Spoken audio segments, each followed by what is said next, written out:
আসসালামু আলাইকুম। আমি আপনাদের পাবনার ভাই চলে আসছি আমাদের পাবনা জেলার ক্ষেত খামারে। দেখতে পাচ্ছেন এখানে গম বোনা হয়েছে আর কি, গম লাগানো হয়েছে।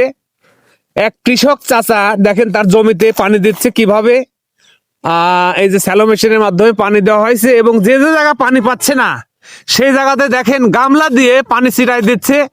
একজন কৃষকই বোঝে তার ফসলের কোন জায়গা কোন ঘাটতি আছে, সেই ঘাটতি কিভাবে পূরণ করবে। একটা কৃষক কিন্তু অনেক কষ্ট করে ফসল ফলায়।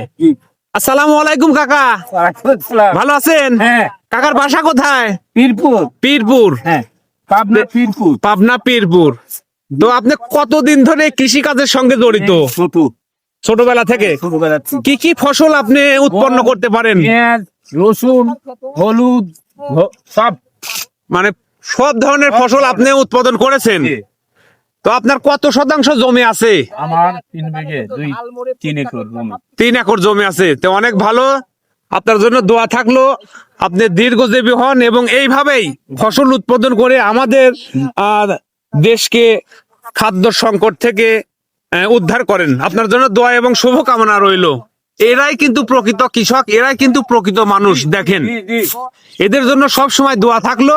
আর কাকা, এই যে আপনার জমির আশেপাশে তো অনেক পাখি দেখতেছি, এই পাখি কি কেউ শিকার মিকার করে? না, মারতে দেয়নি। না, খুব ভালো। এগুলো আছে প্রকৃতির কিন্তু একটা বিশাল ভারসাম্য রক্ষা করে থাকে। এই যে পাখিগুলা দেখতেছেন, আপনার জমির কীট পতঙ্গ কিন্তু খেয়ে আপনার ফসল মানা করে গেছে। হ্যাঁ হ্যাঁ, ফসলের জমির অনেক উপকার করে থাকে এইসব পাখিগুলা। তো আচ্ছা, ভালো থাকেন কাকা, আল্লাহ হাফেজ। আল্লাহ হাফেজ।